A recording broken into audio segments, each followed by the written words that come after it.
Evelyn Harper had spent 3 years curating the perfect wine collection for the Metropolitan Gala. Her reputation as the youngest master sommelier on the East Coast depended on tonight's success. The crystal chandeliers cast amber light across bottles worth more than most people's houses, and somewhere in this glittering crowd, her fiancé Marcus was supposed to be networking with investors for their dream vineyard in Napa Valley. Instead, she found him with his tongue down her sister's throat behind the Chateau Margaux display. The bottle of Dom Pérignon in Evelyn's hand suddenly felt like a weapon. Her sister Claire, 28 and perpetually jealous, had her manicured fingers tangled in Marcus's hair, the same way Evelyn had touched him that morning when he'd promised this gala would change their lives. The engagement ring on Evelyn's finger burned like accusation. "You absolute bastard." Her voice came out steady, colder than the champagne she'd been about to serve to the Russian ambassador. Marcus jumped back, lipstick smeared across his mouth like evidence. Claire didn't even have the decency to look ashamed. She just smiled that venomous smile she'd perfected since childhood. "Evie, this isn't what it looks like," Marcus started, which was possibly the stupidest thing he could have said, given that his hand was still on Claire's ass. The champagne cork popped. Evelyn hadn't meant to open it, but her hands had moved on instinct, and now foam was cascading over her knuckles like fury made liquid. The sound drew attention from nearby guests. She could feel eyes turning toward them, could hear the whispers starting to spread through the crowd like wildfire. "How long?" Evelyn demanded, her sommelier's training keeping her voice measured even as her world crumbled. "How long have you been fucking my sister?" Claire laughed. Actually laughed. "Since your engagement party, darling. He proposed to you at noon and was inside me by midnight. You were always too busy with your wine obsession to notice what you were losing." The words hit harder than any slap. 6 months. They'd been planning a wedding for 6 months while he'd been sleeping with her own sister. The gala's music seemed obscenely cheerful, a jazz quartet playing something romantic while Evelyn's life imploded between the vintage Bordeaux and the rare Burgundy. Marcus reached for her, and she stepped back so fast she collided with someone solid. Strong hands caught her shoulders, steadying her, and she caught the scent of something expensive, cedar and leather and old money. The kind of cologne you couldn't buy in stores. "Careful," a voice rumbled above her head, dark and smooth like aged whiskey. "That champagne is worth more than most people's cars. Would be a shame to waste it on trash." Evelyn turned and found herself staring at a chest in a perfectly tailored Tom Ford suit. She tilted her head back and met eyes so dark they were almost black, set in a face that could have been carved from marble. Severe cheekbones, a jaw that could cut glass, and a scar that traced from his left eyebrow into his hairline. He looked like he'd walked out of a Renaissance painting and into an Armani campaign. The man was looking at Marcus and Claire with the kind of disdain usually reserved for something stuck to your shoe. Around them, the crowd had gone strangely quiet. People were backing away, giving them space like this stranger was radioactive. "Who the hell are you?"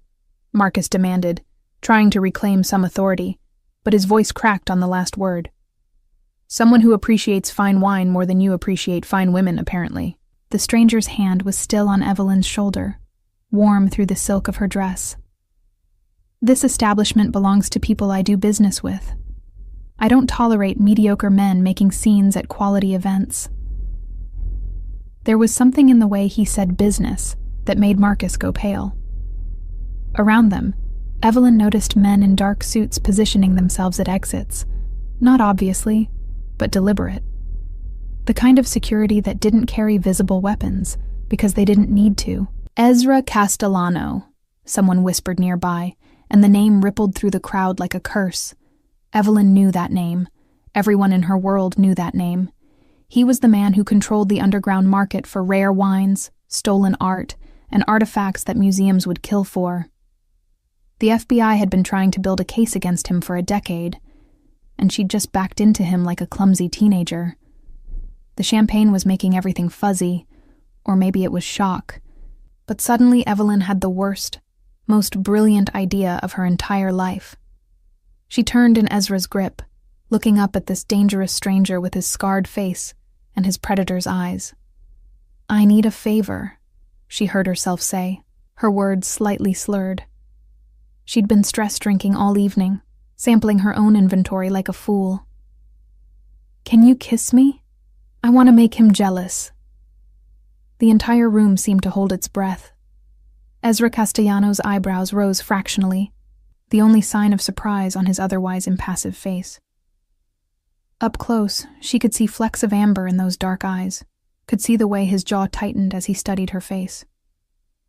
"You're drunk," he observed, not unkindly. "I'm devastated," Evelyn corrected, swaying slightly. "But also drunk, yes. 3 glasses of Krug and half a bottle of Petrus because the Italian ambassador canceled. Please. I just caught my fiancé with my sister and I refuse to be the pathetic one at my own event." She could feel Marcus staring, could feel Claire's shock radiating across the space between them. The whole gala had stopped pretending not to watch. They were the center of a scandal that would fuel gossip for months.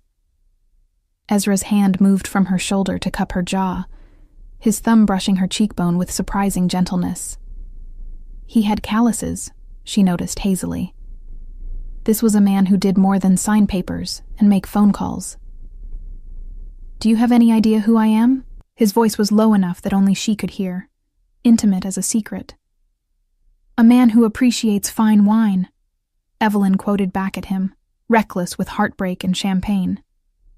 "And apparently someone everyone's terrified of, which makes you perfect for making my cheating bastard of an ex-fiancé lose his mind."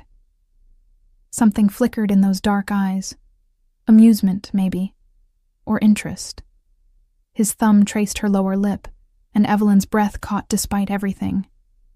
Up close, he smelled like expensive cigars and something darker, gunpowder perhaps. "This is a terrible idea," Ezra murmured, but he was already lowering his head. "All my best ideas are terrible," Evelyn whispered back. When his mouth touched hers, the entire world disappeared. The kiss started as performance, Evelyn was certain of that. Ezra Castellano was simply doing a drunk woman a favor, giving her a moment of dignity in front of her cheating fiancé. But somewhere between the first touch of his lips and the second breath, it stopped being theater and became something else entirely. His mouth was warm and tasted like the Chateau d'Yquem she'd served earlier, honey and complexity, and something darker underneath. His hand slid into her hair, tilting her head to deepen the kiss, and Evelyn forgot that they had an audience. Forgot that she'd only asked for a simple kiss, forgot everything except the way his other hand had moved to her waist, pulling her closer against that expensive suit. She made a sound, something embarrassingly desperate, and felt him smile against her mouth. Then he bit her lower lip, gentle but possessive, and Evelyn's knees actually buckled. He caught her, of course, shifting his weight to support her, as if women fainted into his arms every day. When he finally pulled back, Evelyn's lipstick was ruined, and her carefully pinned hair had come loose. Ezra looked completely unaffected, except for a slight darkness in his eyes, and the faint trace of her lipstick on his mouth. He wiped it away with his thumb, never breaking eye contact. "Better?" he asked quietly, and his voice had gone rougher, like gravel wrapped in velvet. Evelyn couldn't speak. She nodded, her fingers still clutched in his lapels. Behind her, she heard Claire's outraged gasp, heard Marcus saying something that might have been her name. The jazz quartet had stopped playing entirely. "Good." Ezra's hand was still in her hair, possessive and warm. "Now smile at them like you've won."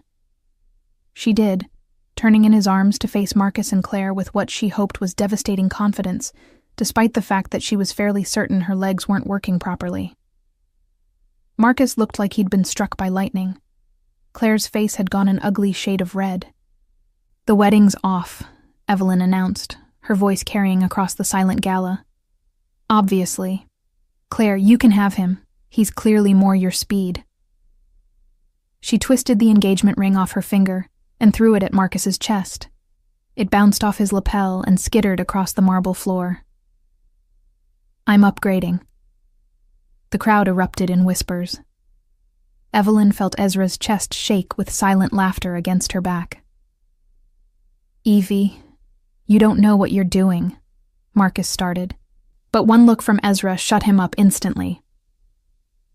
I think Ms. Harper knows exactly what she's doing, Ezra said, and there was steel under the silk of his voice.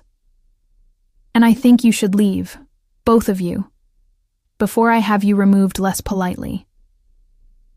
The men in dark suits materialized closer, and suddenly it wasn't a suggestion anymore.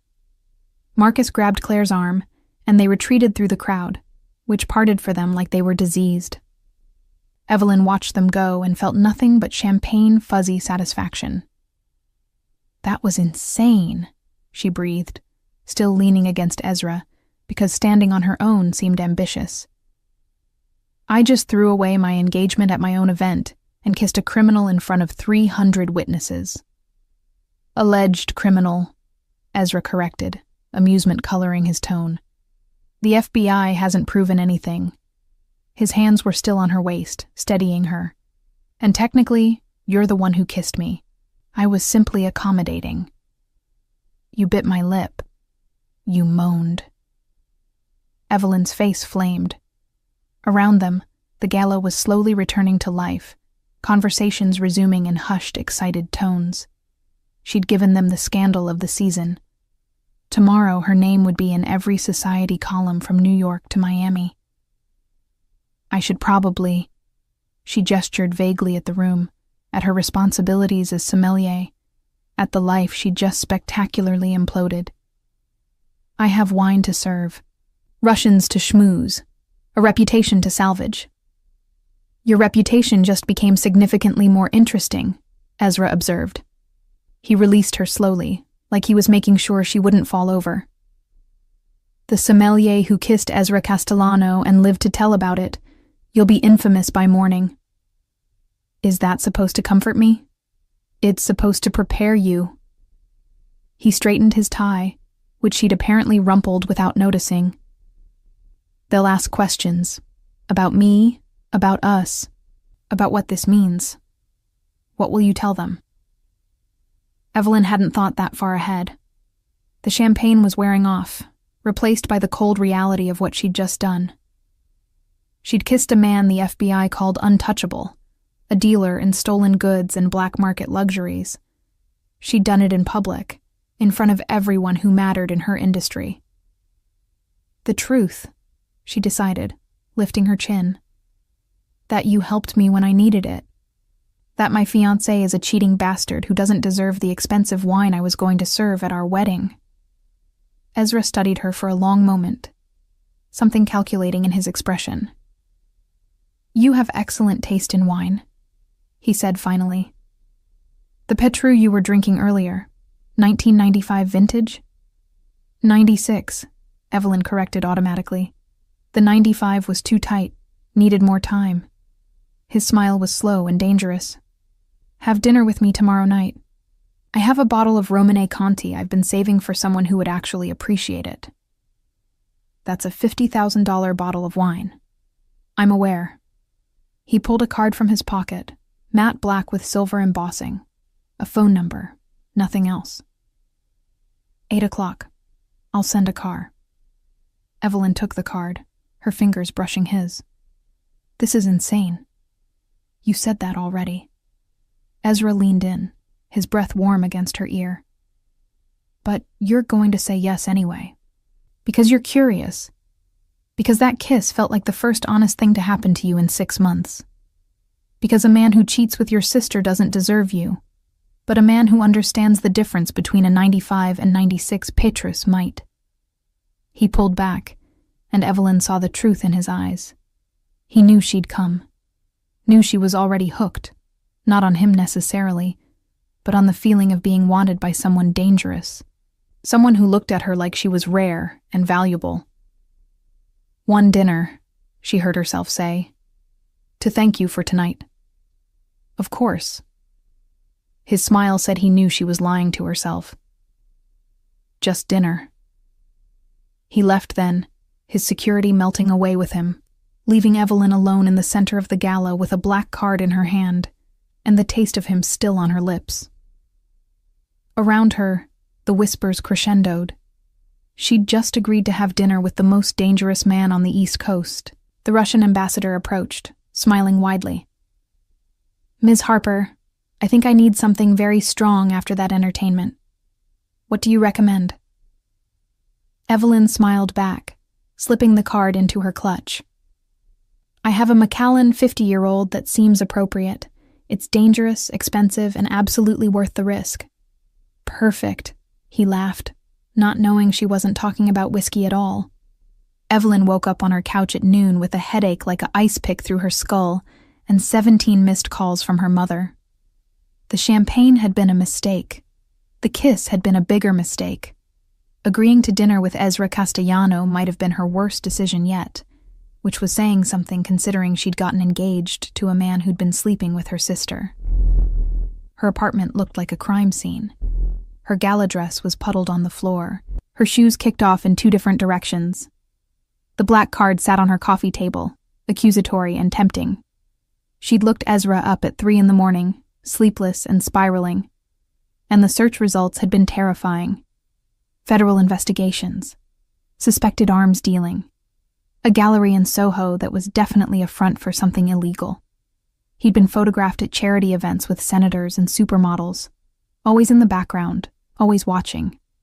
One article called him the gentleman criminal. Another called him New York's most eligible sociopath. And she'd asked him to kiss her. Begged him, actually, in front of 300 witnesses. Her phone rang again. Her mother. Evelyn answered it with the resignation of someone facing execution. "Evelyn Marie Harper, what in God's name were you thinking?" Her mother's voice could have stripped paint. "You're on page 6, the Daily Mail. There are photos of you kissing that criminal, and your father is having heart palpitations." "Marcus was cheating on me with Claire," Evelyn said flatly, pressing her palm against her forehead. "At my own event. I found them together." Silence. Then, "Claire? Your sister Claire?" "Unless I have another sister I don't know about." Evelyn stumbled to her kitchen, desperate for coffee. "For 6 months, Mom, since the engagement party." More silence, longer this time. Her mother's anger shifted, refocused. "That little bitch. I knew she was jealous, but this and Marcus. I introduced you to him. His family has the vineyard in Connecticut." "Had the vineyard. I'm fairly certain after last night no one in the wine world will touch him." Evelyn found her espresso machine, started it with shaking hands. "I humiliated him publicly, with Ezra Castellano's help." "About that." Her mother's voice went careful. "Evelyn, that man is dangerous. Whatever you think last night was, it wasn't worth getting involved with someone like him. He offered me a bottle of Romanée Conti." The words came out before Evelyn could stop them. "The 90-90 vintage. Mom, that wine is basically a myth. 12 bottles in existence, all in private collections, if he actually has one." "If he has one, he stole it," her mother said sharply. "Evelyn, listen to me. That kiss was lovely revenge, truly. But that's where this needs to end. Cancel dinner, block his number. Forget this ever happened." But Evelyn was already thinking about that wine. About the way Ezra had known the difference between the 95 and 96 Petrus. About his hands in her hair, and the way he'd looked at her like she was something precious. "I have to go," she told her mother. "I need to fix the disaster from last night." She hung up before her mother could argue and stared at her reflection in the dark screen of her phone. Her hair was a mess. Her makeup was smudged. She looked like she'd been through a war. But she also looked alive in a way she hadn't felt in years. The rest of the day was a nightmare of damage control. Her boss at the wine distribution company called, surprisingly supportive. The scandal had apparently tripled interest in their next gala. Her vendors called, half concerned, half fascinated. Everyone wanted to know about Ezra, about the kiss, about what happened next. Claire sent one text. "You'll regret this. Marcus sent 12, ranging from apologetic to angry to threatening. Evelyn blocked him after the 6th one mentioned lawyers. At 7:30 that evening, she stood in front of her closet, trying to decide what one wore to dinner with a criminal. Something that said, "I'm not intimidated by your alleged arms dealing, but also, I appreciate a $50,000 bottle of wine." She settled on a black dress, simple and elegant, with her grandmother's pearls. If she was going to hell, she might as well look classic doing it. The car arrived at exactly 8. Not a limo, thankfully, but a Mercedes that screamed money without being ostentatious. The driver was polite and silent, and they drove to a building in Tribeca that looked like every other converted warehouse on the block, except this one had a private elevator that required a key card. Evelyn's heart hammered as they ascended. This was insane. She was having dinner with a man who probably had people killed for sport. A man who'd kissed her like he wanted to devour her in front of everyone she knew. A man who understood wine the way she did, with reverence and obsession. The elevator opened directly into a penthouse that took her breath away. Floor-to-ceiling windows overlooked the city, the lights of Manhattan spread out like diamonds. The furniture was minimal but exquisite. Modern pieces mixed with what looked like actual Roman antiquities. And the art on the walls. "That's a Caravaggio," Evelyn breathed, staring at a painting she'd only ever seen in textbooks. "That's been missing since World War II. Allegedly," Ezra's voice came from behind her. "I prefer to think of it as relocated to someone who appreciates it." She turned and found him in dark slacks and a white shirt, sleeves rolled to his elbows. Less formal than last night, but somehow more dangerous. He had a wine glass in each hand, both empty. "You came," he said, and there was satisfaction in his voice. "You have a stolen Caravaggio on your wall," Evelyn replied. "Of course I came. I'm clearly making terrible decisions this week." He smiled. That slow, dangerous smile. "The wine is breathing in the dining room. But first I need to know, are you here because you want to be, or because you're still angry at your ex?" "Both?" Evelyn moved closer, drawn despite her better judgment. "Maybe neither. Maybe I just wanted to see if that kiss was as good as I remembered, or if it was the champagne. Only one way to find out." Ezra set down the glasses and reached for her, giving her time to pull away. She didn't. This kiss was different, slower and more deliberate. Without an audience, without the performance aspect, it felt intimate and dangerous. His hands found her waist, pulled her closer, and Evelyn let herself sink into it. Let herself forget that this was probably the worst idea she'd ever had. When they broke apart, she was breathing hard, and his eyes had gone dark. "Better than I remembered," she admitted. "Good." He picked up the wine glasses again. "Now come taste something that will ruin you for all other wines." Dinner was served in a room dominated by a window and a table that sat 12, but was set for 2. The Romanée Conti sat in a decanter, garnet red and glowing in the candlelight. Ezra poured with the care it deserved, and when Evelyn tasted it, she actually made a sound. Oh my God. The wine was silk and velvet, and everything perfect in the world. This is, I don't have words. Most people don't. Ezra watched her over his glass. That's why I wanted to share it with you. Someone who understands what this is worth beyond the price tag. They talked about wine, about the illegal market, about how he'd acquired this bottle, this particular treasure. Ezra was careful with details, never admitting to anything explicitly illegal, but the implications were clear. He dealt in things that shouldn't be sold, things that belonged in museums or vaults. "Why wine?" Evelyn asked, emboldened by the burgundy. "With everything you could trade in, why focus on wine and art?" "Because they're beautiful," Ezra said simply. because most people see them as commodities, investments, status symbols. But some people like you, see them as art, as history, as something worth preserving.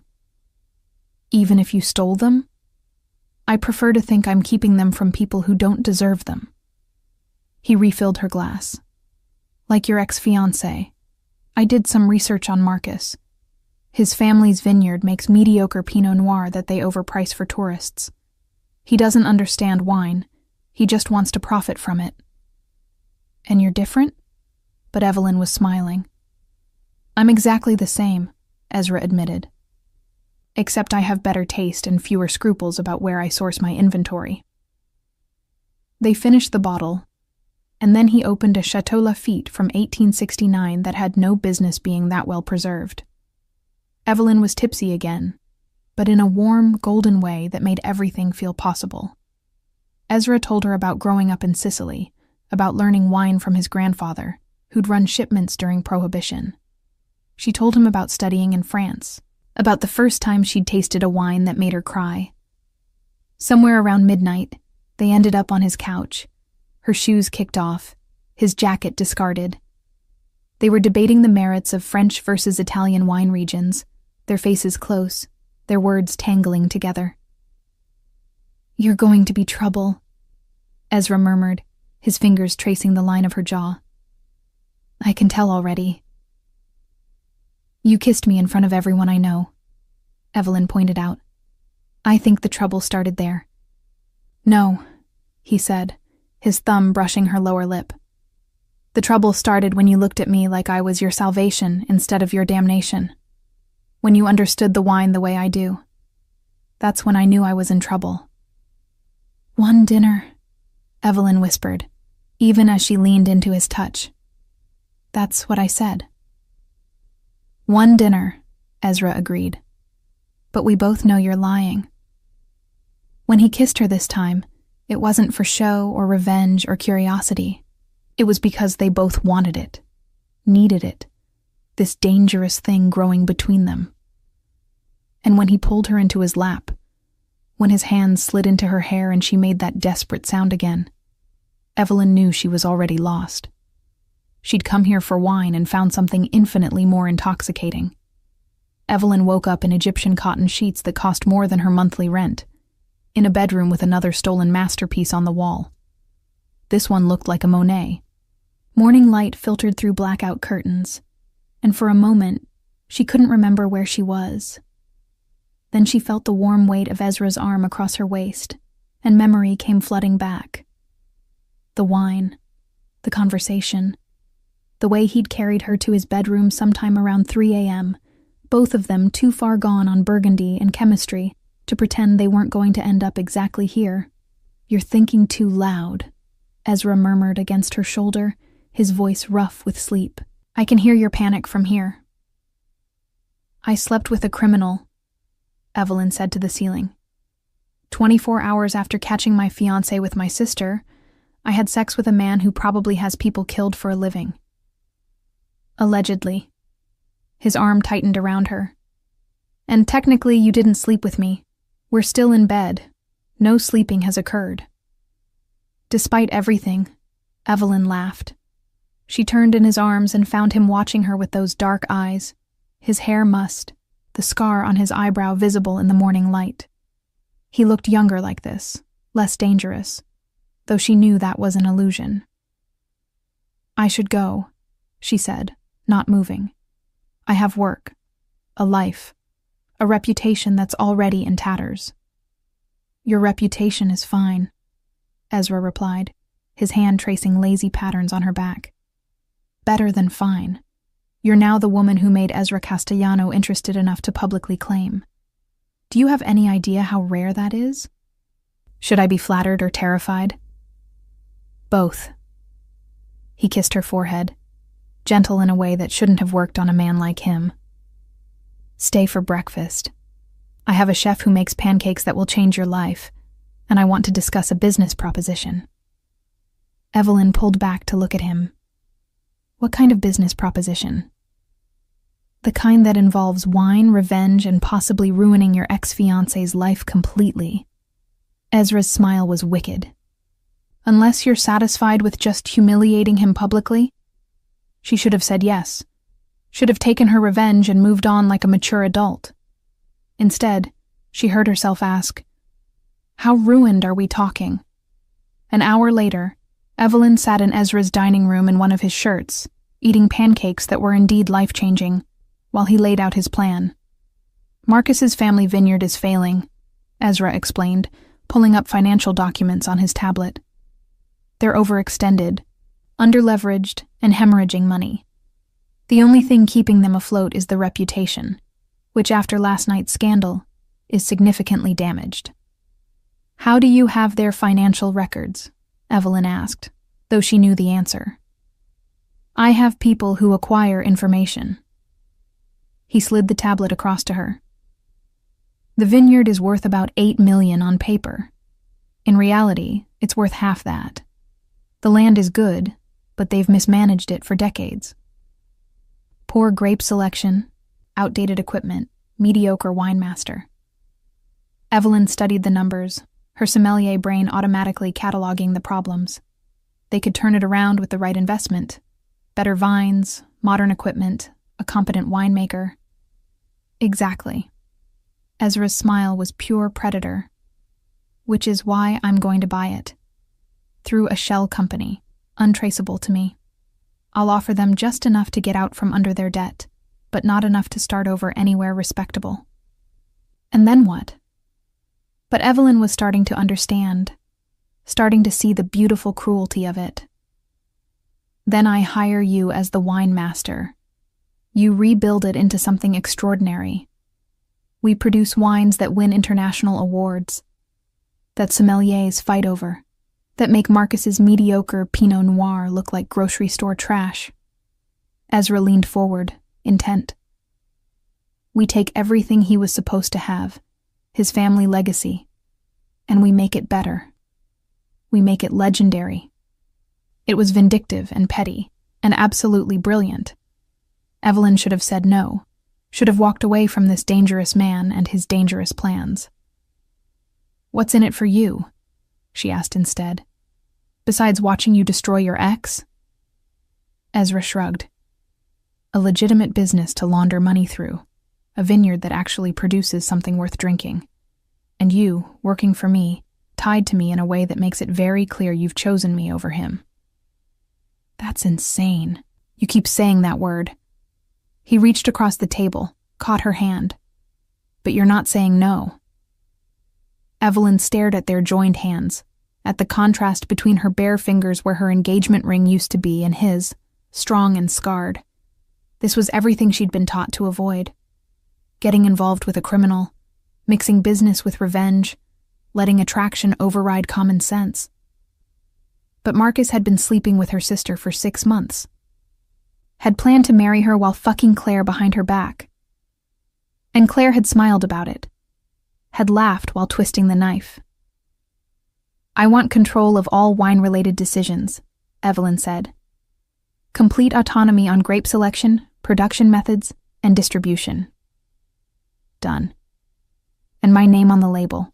Not yours, not some shell company. Mine." Ezra's smile went sharp with approval. "I wouldn't have it any other way. I want everyone to know that Evelyn Harper chose to work with me, that she's mine." "I'm not yours," Evelyn protested, but her hand was still in his, and they both knew she was lying. "Not yet," he agreed, "but you will be." The next 3 weeks were a whirlwind. Ezra moved on the vineyard with the efficiency of a hostile takeover, making an offer Marcus's family couldn't refuse and couldn't trace. The sale went through before they could mount a defense, and suddenly Evelyn owned, on paper at least, the Harper family legacy. The irony wasn't lost on anyone. Marcus called 17 times before Evelyn blocked him. Claire sent increasingly unhinged texts about betrayal and family, which was rich coming from the woman who'd slept with her sister's fiancé. Their mother was torn between pride that Evelyn had secured a vineyard and horror at how she'd done it. Evelyn barely noticed. She was too busy working with Ezra's team to modernize the operation, hiring a new crew, selecting new grape varietals. Ezra had resources she couldn't have dreamed of, contacts in France and Italy and California who owed him favors. Within 2 weeks, they had rootstock from Burgundy that simply wasn't available on the legitimate market. "I don't want to know where you got this," Evelyn said, examining the vine cuttings with reverence. "Probably not," Ezra agreed. He was watching her work with the same intensity he'd watched her taste wine that first night. "You're incredible when you're focused like this. I can see why you won all those awards." They spent every night together, either at his penthouse or at the vineyard, blending business with pleasure in ways that would have horrified her 6 months ago. Ezra was demanding and dangerous, and exactly what she hadn't known she needed. He challenged her, supported her, and never once made her feel like she was second to anything. "This is unhealthy," her best friend Sarah warned over coffee. "You're rebounding with a criminal, Evie. This can't end well." "Probably not," Evelyn agreed, stirring her latte. "But I've never felt more alive. Marcus made me feel small, like my passion for wine was an obsession that took away from us. Ezra makes me feel powerful." "Ezra makes you feel desired," Sarah corrected gently. "There's a difference." But was there? Evelyn thought about the way Ezra looked at her when she identified a wine by taste alone, the pride in his eyes when she negotiated with distributors. He desired her, yes, but he also respected her in a way Marcus never had. The grand reopening of the vineyard was scheduled for October, a harvest festival that would introduce Evelyn's first vintage to the world. Invitations went to every major player in the wine industry, every critic who'd ever written about the Harper family's mediocre Pinot Noir. Marcus and Claire were conspicuously not invited. The day before the festival, Evelyn stood in the renovated tasting room, watching workers hang lights and arrange tables. The space looked nothing like it had under Marcus's family. It looked elegant and modern, ready to produce wines that would make history. Nervous? Ezra appeared beside her, 2 glasses of wine in hand. Their first vintage, a Pinot Noir that had been aging in French oak for exactly 90 days. "Terrified," Evelyn admitted, taking a glass. "What if it's not good enough? What if I've destroyed the Harper legacy instead of saving it?" "Taste it," Ezra commanded gently. She did, and relief flooded through her. It was young, yes, needed more time, but the bones were there. Complexity, depth, a hint of what it would become. It was going to be extraordinary. "It's going to be perfect," Ezra said, reading her expression. "Just like you." "I'm not perfect," Evelyn protested. "I'm vindictive and petty, and I'm sleeping with a criminal to get revenge on my ex." "Alleged criminal," he corrected with a smile. "And you're sleeping with me because you want to. The revenge is just a bonus." He set down his glass and pulled her close. "I need to tell you something." The seriousness in his tone made her heart skip. "What?" "I'm being investigated. The FBI has been building a case for months, and they're getting close." "How close?" Evelyn's stomach dropped. She'd known this was coming, had known from the moment she'd looked him up that Ezra Castellano lived on borrowed time. But knowing abstractly and hearing it out loud were different things. "Close enough that my lawyers are nervous. Close enough that I need to start distancing my legitimate businesses from my less legitimate ones." Ezra's hands were steady on her waist, his voice calm. "Which means the vineyard needs to be entirely yours. No shell companies, no hidden ownership. Just you." "They'll know," Evelyn said immediately. "They'll know you're behind it, that I'm connected to you. It won't protect either of us." "It will protect you," he corrected. "If I go down, and I might, you'll have plausible deniability. A vineyard you legitimately own, bought with money that was cleanly laundered before it reached you. The FBI can suspect all they want, but they won't be able to prove you knew where the funding came from." Evelyn pulled back to look at him. You planned this from the beginning. The vineyard wasn't just about revenge or wine. It was about setting me up with something legitimate before everything falls apart. Yes. No apology, no shame. I told you that first night you have excellent taste in wine. You deserve a vineyard that matches your talent, whether I'm around to enjoy it with you or not. You're talking like you're going to prison. I'm talking like a man who understands probability. Ezra cupped her face, his thumb tracing her cheekbone. I've been doing this for 15 years, Evelyn. I've gotten away with things that should have put me away for life.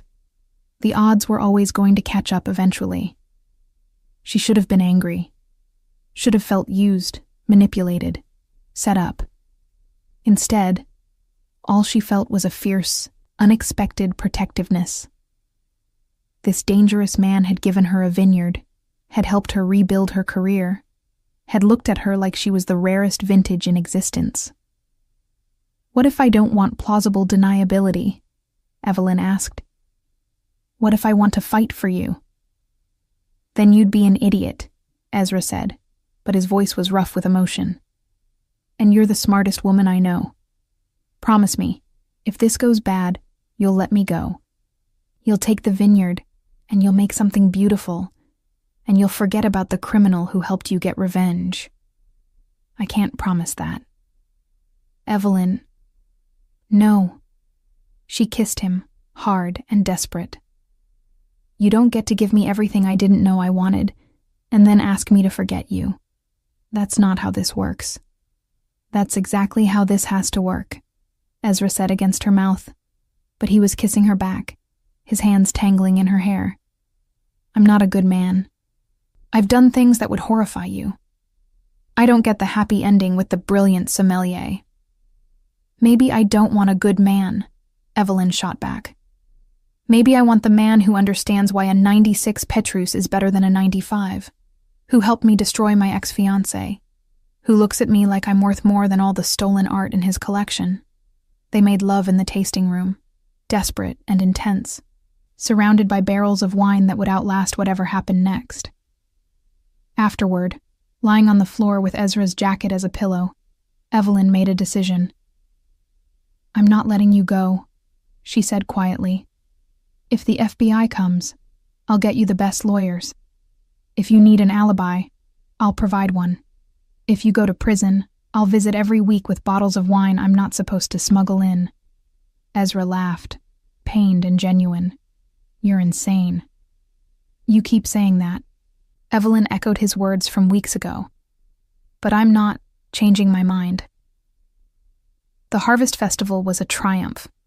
Critics raved about the transformation of the vineyard, about Evelyn's vision and expertise.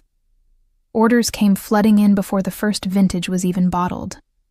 By sunset, Evelyn had secured contracts with 3 Michelin-starred restaurants and a distributor in Hong Kong. Marcus showed up anyway, drunk and belligerent, dragging Claire behind him. Security stopped them at the gate, but not before Marcus started shouting about theft and betrayal and illegal dealings. Everything was done legally, Evelyn said coldly, walking out to confront them with Ezra at her back. Your family sold the vineyard to a legitimate buyer. The fact that I'm running it now is simply good business. You're sleeping with him, Claire spat, glaring at Ezra. Everyone knows. You threw away your career, your reputation, your family for a criminal. I threw away a cheating fiancé and a backstabbing sister, Evelyn corrected. I gained a vineyard, a career I actually control, and a man who respects me. I'd say I came out ahead. He's using you, Marcus slurred. He's using you to launder money, to legitimize his business. You're just another asset to him. Evelyn felt Ezra tense behind her, felt his anger like a physical thing. But she didn't need him to defend her, not this time. Even if that were true, she said, I'd rather be a valued asset to Ezra than a trophy wife to you. At least he's honest about what he wants from me. She turned her back on them, on the life she'd almost had, and walked back to the festival with Ezra's hand in hers. Behind them, security escorted Marcus and Claire off the property. She didn't look back. "You handled that well," Ezra murmured as they rejoined the party. "I learned from the best," Evelyn replied, squeezing his hand. "Now come on. The wine critic from the Times wants to talk about our barrel aging process, and I need you to charm her while I discuss oak varietals. Using me for my charm? I'm wounded. You'll survive." They worked the crowd together, Evelyn discussing wine with the passion that had made her a master sommelier, Ezra providing the dark, dangerous edge that made everything more exciting. They were a team, she realized. An unlikely, probably doomed team, but a team nonetheless. As the sun set over the vineyard, painting the sky in shades of rose and gold, Evelyn stood with Ezra on the veranda, watching their guests toast with wine that bore her name on the label. "Thank you," she said quietly, "for all of this, for believing I could do it." "I never doubted you for a second," Ezra replied. "You're extraordinary, Evelyn Harper. With or without me, you were always going to be extraordinary." 2 weeks later, the FBI raided Ezra's gallery. They seized art, documents, computers, everything. The news broke on a Tuesday morning while Evelyn was meeting with distributors in Manhattan. Her phone exploded with messages, news alerts, calls from her mother. She ignored all of it and went straight to Ezra's penthouse. He was there, surprisingly calm, watching the news coverage with a glass of whiskey. "I told you to stay away," he said when she walked in. "This is exactly what we talked about. And I told you I wasn't going anywhere." Evelyn took the whiskey from his hand, drank half of it. "What do you need?" "A time machine?" Ezra's smile was bitter. "They have enough to charge me. My lawyers say they'll offer a deal, 10 years if I cooperate, testimony against my associates. Will you take it?" "No." He pulled her into his lap, buried his face in her hair. "I won't put targets on other people's backs. Even criminals have a code." Evelyn's hands shook as she held him. 10 years. Possibly more if he went to trial. A decade of her life without this dangerous, complicated man who'd somehow become essential. "Then we fight," she said fiercely. "We get the best defense team money can buy. We find every loophole, every technicality. We make them work for every single charge." "Evelyn?" "No." She pulled back to look at him. "You gave me a vineyard. You helped me rebuild my entire life. You think I'm just going to let you go quietly? You don't know me at all if you think that." Ezra kissed her, deep and desperate. "I love you," he said against her mouth. "I wasn't supposed to, but I do. You're the best thing that's ever happened to me, and I'm about to ruin your life."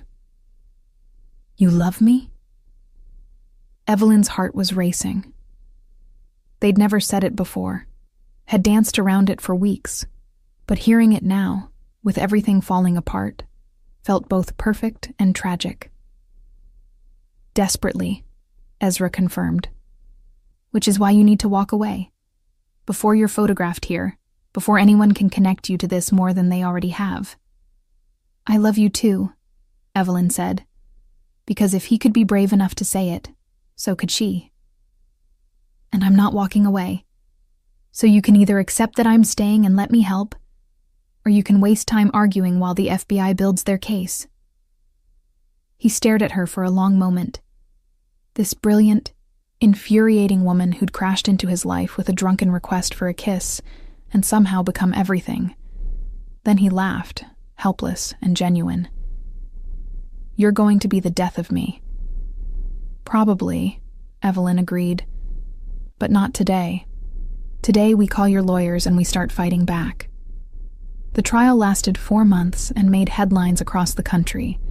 The prosecution presented a damning case: 15 years of art theft, illegal antiquities trading, and money laundering through galleries and auction houses. They had paper trails, witness testimony, photographs of Ezra with known criminals. What they didn't have was direct evidence of murder, weapons dealing, or the truly dark crimes the tabloids love to speculate about. Ezra had been careful, insulated by layers of associates and shell companies. His lawyer, a shark named Victoria Chen, who charged $1,000 an hour, tore apart the prosecution's timeline with surgical precision. Evelyn attended every day of the trial, sitting in the front row in elegant suits that said she refused to be intimidated. The press called her the Mafia sommelier, which was both inaccurate and impossible to shake. Her face was in every tabloid, her past with Marcus dragged up and dissected.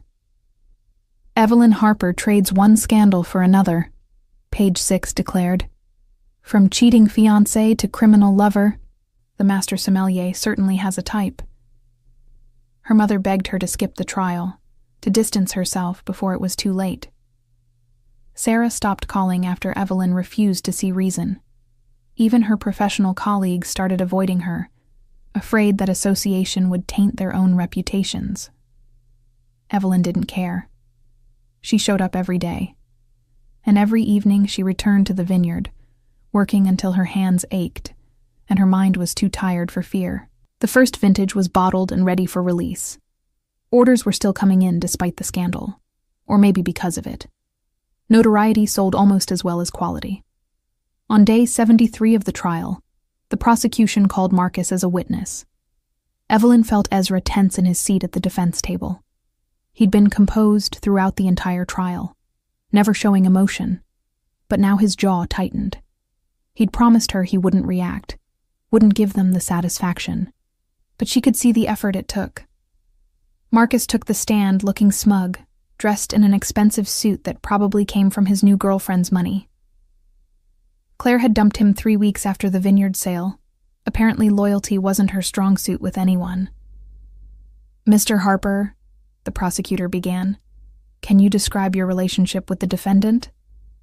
"I don't have one," Marcus said clearly, "but he manipulated my ex-fiancée into a relationship in order to steal my family's vineyard. It was a deliberate, calculated attack." Ezra's lawyer objected immediately. "Speculation. The witness has no direct knowledge of Mr. Castellano's relationship with Ms. Harper." "Sustained," the judge agreed, but the damage was done. The jury had heard it. The prosecutor continued, walking Marcus through the timeline of the vineyard sale, implying that Ezra had targeted Evelyn specifically to hurt Marcus's family. It was absurd. Ezra hadn't even known who Marcus was before that night at the gala, but the narrative was compelling. When Victoria Chen cross-examined, she was merciless. "Mr. Harper, isn't it true that you were having an affair with Ms. Harper's sister during your engagement?"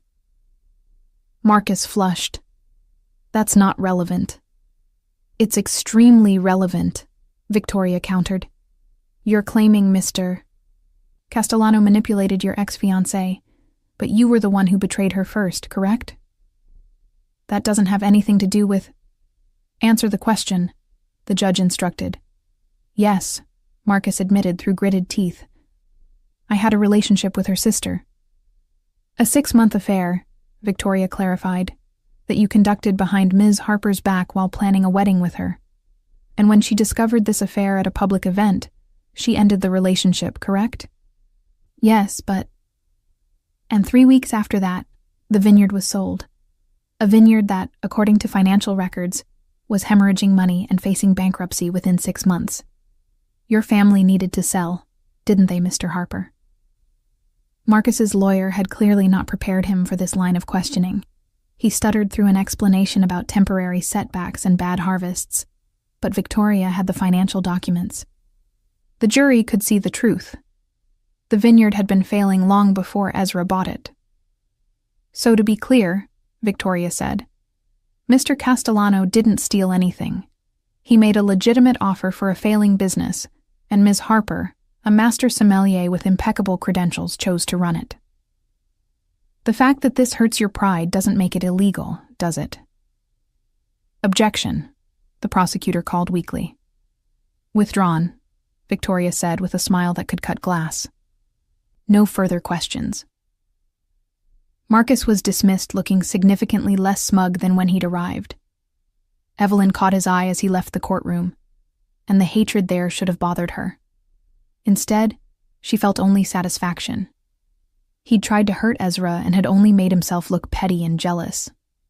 That evening, Evelyn visited Ezra at his penthouse. He was out on bail, wearing an ankle monitor that tracked his every movement, confined to a 5-mile radius. The restrictions were killing him. She could see it in the tension in his shoulders, the way he stared out at the city he could no longer freely move through. "Marcus is an idiot," she said, coming up behind him and wrapping her arms around his waist. "Victoria destroyed him. She's very good at her job," Ezra agreed. His hands covered hers, holding them against his chest. "But it doesn't change the facts. They have me on money laundering at minimum. Even if Victoria gets the art theft charges dismissed, I'm looking at 5 to 7 years. 5 to 7 years isn't forever," Evelyn said, though her throat was tight. "The vineyard will still be there. I'll still be there." Ezra turned in her arms, his face serious. "You can't wait for me. 5 years, Evelyn. You'll be 36 when I get out. You should be married, have children if you want them. Have a life that doesn't involve conjugal visits and collect calls." "Don't," Evelyn said sharply. "Don't try to noble sacrifice me. I'm a grown woman making my own choices. If I want to wait for you, that's my decision. It's a stupid decision. Then I'm stupid." She pulled him down for a kiss that tasted like defiance and desperation. "I love you. I'm not apologizing for that, and I'm not walking away because things got difficult." They made love with the franticness of people running out of time, and afterward, lying in his bed surrounded by stolen art and expensive sheets, Ezra asked, "Marry me." Evelyn froze. "What?" "Marry me," he repeated, propping himself up on one elbow to look at her. "Before the verdict comes down. Before they potentially take me away. Marry me, and let me have something good, something pure, before I pay for all the things I've done." "That's the worst proposal I've ever heard," Evelyn said. But she was crying, tears streaming down her face. "You're not supposed to propose because you're going to prison." "I'm proposing because I love you," Ezra corrected, wiping away her tears with his thumb. "Because you're the best thing that's ever happened to me. Because even if I spend the next 7 years in a cell, I want to know that for one perfect moment, you were mine in every way that matters." "I'm already yours," Evelyn whispered. "Then make it legal." He kissed her forehead, her cheeks, her mouth. "Marry me, Evelyn Harper. Let me be your husband, even if I'm a terrible one. Let me have that." She should have said no. Should have pointed out that marrying him would destroy what was left of her reputation, would tie her legally to a convicted criminal, would make her life exponentially harder. Instead, she said, yes. They were married 3 days later in a private ceremony at the vineyard, with only Victoria Chen and Ezra's head of security as witnesses. Evelyn wore a simple white dress and carried a bouquet of grapes from their vines. Ezra wore a suit without the ankle monitor visible, though they both knew it was there. The officiant was a judge who owed Ezra a favor and didn't ask questions. The ceremony lasted 10 minutes. When Ezra kissed her as his wife, Evelyn tasted salt and realized they were both crying. "I love you," he said against her mouth. "Whatever happens next, remember that." "I love you too," Evelyn replied, "and I'm going to fight for you until they close the cell door. Even then, I'll keep fighting." They spent their wedding night in the master bedroom of the vineyard house, drinking a bottle of Romanée Conti that Ezra had been saving for a special occasion. It was the same vintage as the first bottle he'd ever shared with her, the night everything changed. "Regrets?" Ezra asked as they watched the sunrise over the vines. "Only that we didn't have more time," Evelyn admitted. "But no, I don't regret you. I don't regret any of it." The verdict came down on a Tuesday in December. Guilty on money laundering, guilty on illegal antiquities trading, not guilty on the art theft charges that Victoria had systematically dismantled. The judge sentenced Ezra to 6 years in federal prison, eligible for parole after 4. Evelyn sat in the courtroom and didn't cry, not when they read the verdict, not when they led Ezra away in handcuffs. She waited until she was in her car, alone in the parking garage, before she let herself fall apart. 4 years, minimum. 4 years of visiting rooms and monitored phone calls and sleeping alone in a bed that smelled like him. 4 years of running a vineyard by herself, of being known as the woman who married a criminal, of waiting. But she'd promised to wait, and Evelyn Harper kept her promises. The first year was the hardest. Ezra was sent to a minimum security facility in Pennsylvania, close enough that Evelyn could visit every other weekend. They had 30 minutes each time, sitting across from each other at a plastic table, not allowed to touch except for a brief kiss hello and goodbye. Evelyn told him about the vineyard, about the awards their first vintage was winning, about the expansion plans she was developing. Ezra told her about the books he was reading, the other inmates, the monotony of prison routine. They didn't talk about how much they missed each other. That was too painful, and there was never enough time. At night, alone in the vineyard house, Evelyn worked until exhaustion made sleep possible. She threw herself into the wine, developing new blends, experimenting with techniques she'd only read about. The vineyard became her therapy, her obsession, the thing that kept her sane. The second year was slightly easier. Evelyn had a rhythm now. Visits every other weekend, phone calls on Tuesday and Thursday evenings, letters in between. She'd hired a full staff for the vineyard and was producing 3 different labels, all critically acclaimed. Money was no longer a concern. Between the wine sales and the legitimate investments Ezra had set up before his arrest, she was wealthy in her own right. Marcus tried to sue for ownership of the vineyard, claiming the sale had been made under duress. His case was thrown out within a month. He had no standing and no evidence.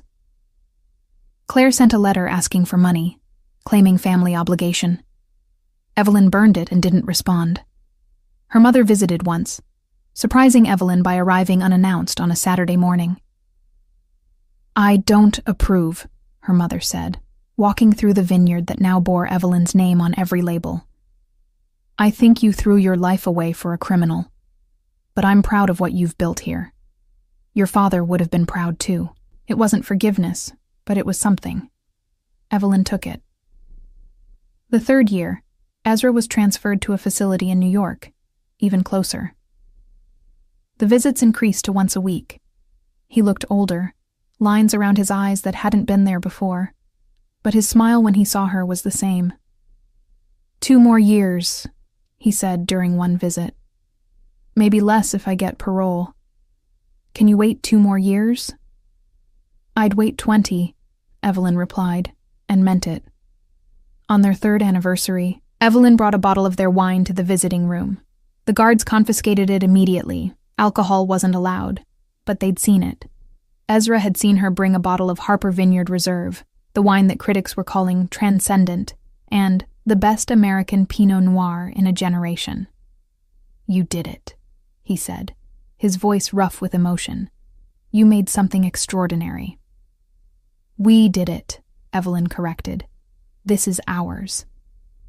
The 4th year, Ezra came up for parole. Evelyn attended the hearing with Victoria Chen, who was still technically on retainer, though Ezra had paid her enough to retire twice over. They presented evidence of Ezra's good behavior, his participation in prison education programs, letters from the warden praising his conduct. The parole board deliberated for 3 hours. When they granted parole, Evelyn's knees actually gave out. Victoria caught her, laughing and crying at the same time. They'd done it. After 4 years of waiting, of visiting rooms and monitored calls and sleeping alone, Ezra was coming home. He was released on a Wednesday in April, early morning when the spring sun was just starting to warm the vineyard. Evelyn picked him up herself, standing outside the prison gates in jeans and one of his old shirts, her hair in a messy bun. When Ezra walked out, he looked thinner, older, but his eyes found her immediately. She ran to him, not caring about dignity or composure, and he caught her, lifting her off her feet like she weighed nothing. "Hi," he said, his face buried in her hair. "Hi," Evelyn replied, crying and laughing. "Welcome home." They drove to the vineyard in silence, hands clasped, unable to speak past the emotion. When they pulled up to the house, Ezra stopped and stared. She'd expanded it, added a second floor and a proper wine cellar. The grounds were immaculate, the vines heavy with new growth. In the distance, she could see workers tending the fields, the business of the vineyard continuing like a well-oiled machine. "You've been busy," Ezra said quietly. "I had a lot of time to fill," Evelyn replied. "Come on. I want to show you something." She led him to the wine cellar, newly built and climate-controlled to perfection. Rows of bottles lined the walls, different vintages and labels, all bearing the Harper name. But in the center of the room, in a place of honor, sat a single bottle in a custom display case. Romanée Conti, 1945. "You didn't," Ezra breathed. "I did," Evelyn confirmed. "I tracked it down through one of your old contacts. Don't ask which one or how much I paid. You don't want to know. But I've been saving it for today." She opened the case and pulled out the bottle with reverent hands. This vintage, produced right after World War II when wine-making materials were scarce and every bottle was precious, was legendary. Worth at least $200,000, possibly more. "This is insane," Ezra said, but he was smiling. "You keep saying that," Evelyn teased, echoing their first conversation. She pulled out 2 crystal glasses, the good ones she'd bought for this specific moment. "But you're not stopping me." They opened the bottle together, letting it breathe for exactly 10 minutes before pouring. The wine was the color of garnets and autumn leaves, and when Evelyn tasted it, she actually gasped. "Oh my God!" "Extraordinary?" Ezra asked, watching her face. "Beyond extraordinary." She handed him his glass. This is everything wine should be. History and art and passion in liquid form." They drank slowly, savoring every sip, sitting on the floor of the wine cellar like teenagers sneaking their parents' alcohol. Outside, the vineyard hummed with life. Inside, they had this perfect moment, this perfect wine, this perfect reunion. "I need to tell you something," Ezra said, setting down his empty glass. "The FBI still watches me. They always will. Being with me means being scrutinized, investigated, suspected. Your life would be easier if—" Evelyn kissed him, cutting off the words. Don't try to martyr yourself again. We've been married for 4 years. I've waited for you, built a life for us, tracked down a bottle of wine that technically shouldn't exist on the open market. I'm in this, Ezra. Completely. You could still—" "No," she said firmly. "The only thing I could do is love you for the rest of my life and make wine that people will talk about for generations. That's it. That's the only option." Ezra pulled her into his lap, holding her like he'd dreamed about for 4 years. "I don't deserve you." "Probably not," Evelyn agreed. "But you're stuck with me anyway." They made love in the wine cellar, surrounded by bottles that would outlast them both, christening this new chapter of their lives. And later, much later, they walked through the vineyard hand in hand as the sun set, talking about plans for the future. "I want to expand," Evelyn said. "Add a tasting room, maybe a restaurant, host events, educational seminars. Make this place a destination." "I want to go legitimate," Ezra replied. "Completely. No more gray areas, no more questionable deals. Just wine and art that I acquire legally. Can you do that? Go completely straight after everything?" "For you?" He stopped walking, turned to face her. "I can do anything. I spent 4 years in prison thinking about the life I wanted with you. It doesn't include the FBI or criminal investigations or any of that. Just this. Just us. Just making something beautiful together."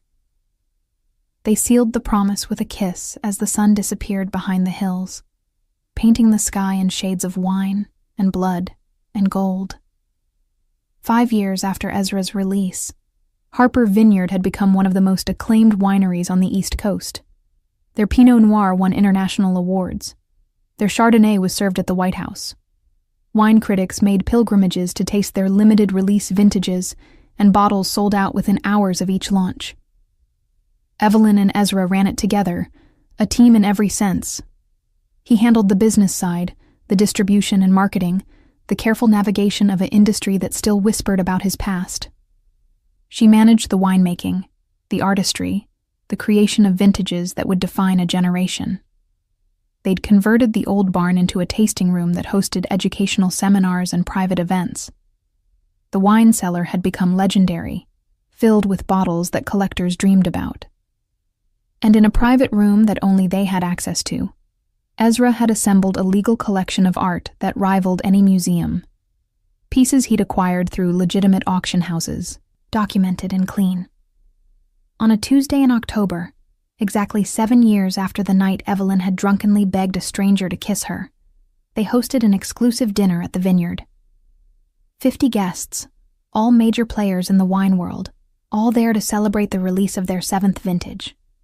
The menu was designed by a James Beard award-winning chef, each course paired with a different wine, building to a finale that had taken Evelyn 3 years to perfect. As she stood to give the opening toast, she caught Ezra's eye across the room and smiled. 7 years ago, she began, her voice carrying across the intimate space. I caught my fiancé cheating with my sister at a wine gala. I was devastated, drunk on champagne, and made possibly the most impulsive decision of my life. I asked a complete stranger to kiss me, just to make my ex jealous. Polite laughter rippled through the crowd. They all knew this story, had read about it in magazines and gossip columns, but Evelyn wasn't finished. That stranger turned out to be Ezra Castellano, a man with a reputation that should have sent me running. Instead, he offered me a bottle of Romanée Conti and a chance to build something extraordinary. Everything you taste tonight, everything this vineyard has become, started with that one reckless kiss. She raised her glass, filled with their newest vintage, a Pinot Noir that had aged for 7 years in French oak. So here's to bad decisions, dangerous men, and the courage to build a life out of revenge and champagne. Here's to Harper Vineyard. To Harper Vineyard, the crowd echoed, and the dinner began. Hours later, after the last guest had left and the staff had cleaned up, Evelyn and Ezra sat on the veranda with a bottle of the Romanée Conti from their wedding night. The vineyard spread out before them, peaceful in the moonlight, vines heavy with next year's harvest. Do you regret it? Ezra asked quietly. Any of it? The scandal, the trial, the years I was gone? Evelyn considered the question seriously, sipping wine that cost more than most people's cars. I regret that Marcus cheated. I regret losing years with you to prison. But everything else? She turned to look at him, this dangerous, complicated man who'd helped her build an empire out of heartbreak. No. I don't regret loving you. I don't regret this vineyard. I don't regret becoming the woman I needed to be. Even though everyone still calls you the Mafia sommelier? Especially because of that, Evelyn laughed. Do you know how much free publicity that nickname gets us? We're infamous. People come here hoping to catch a glimpse of the criminal and his winemaking wife. They stay for the wine and leave with stories. Your mother would be horrified. My mother came to Christmas last year and got drunk on our Chardonnay. She's coping. Evelyn set down her glass and moved to sit in Ezra's lap, the way she had 1,000 times before. Besides, we're respectable now. Mostly. You haven't stolen anything in 5 years. 6 years, Ezra corrected, his arms coming around her waist. I stopped the moment I decided I wanted you more than I wanted the thrill. Best decision I ever made. They sat in comfortable silence, watching the stars come out over the vineyard. In the distance, Evelyn could see the lights of the main house, the tasting room, the cellar where bottles worth millions aged quietly in the dark. "Marcus tried to visit last month," she said eventually. "Security turned him away, but he left a letter. Want to know what it said?" "Do I want to know?" "He wanted to apologize, said he'd made terrible mistakes, that leaving me was the worst decision of his life." Evelyn snorted. "Apparently he's tried to start 3 different wine ventures and they've all failed. Claire left him for a stockbroker. He's alone and broke and working for someone else's vineyard." "And you feel?" "Nothing," Evelyn said honestly. "I looked at that letter and felt absolutely nothing. No anger, no satisfaction, just nothing. He's irrelevant, a footnote in a story that became so much bigger than revenge." "We should send him a bottle," Ezra suggested, amusement coloring his tone. "Our newest vintage. Let him taste what he could have had." "That's petty. I'm a petty man." He kissed her neck, making her shiver. "Besides, the best revenge is living well, and I'd say we're living extraordinarily well." They made love on the veranda under the stars, not caring about the potential for scandal or impropriety. They were married, they owned the vineyard, and 7 years of fighting for each other had burned away any remaining shame. Later, wrapped in a blanket and sharing the last of the Romane Conti, Evelyn asked, "Do you think we would have found each other if Marcus hadn't cheated? If I'd never gone to that gala?" "No," Ezra said honestly. "I think you would have married him, had a mediocre life making mediocre wine, and been quietly miserable. I think I would have eventually gotten caught anyway, and gone to prison with nothing to come home to. So Claire did us a favor, really, by being a terrible person. The worst people sometimes create the best opportunities." He tilted her face up to kiss her, slow and deep. "I should send her a thank you card." "Don't you dare." They finished the wine as dawn broke over the vineyard, painting the vines in shades of rose and gold. 7 years since that first kiss. 4 years since Ezra's release. A lifetime ahead of them, building something beautiful out of scandal and champagne, and love that had survived federal prison. "I love you," Evelyn said, watching the sunrise. "My alleged criminal, my dangerous man, my husband."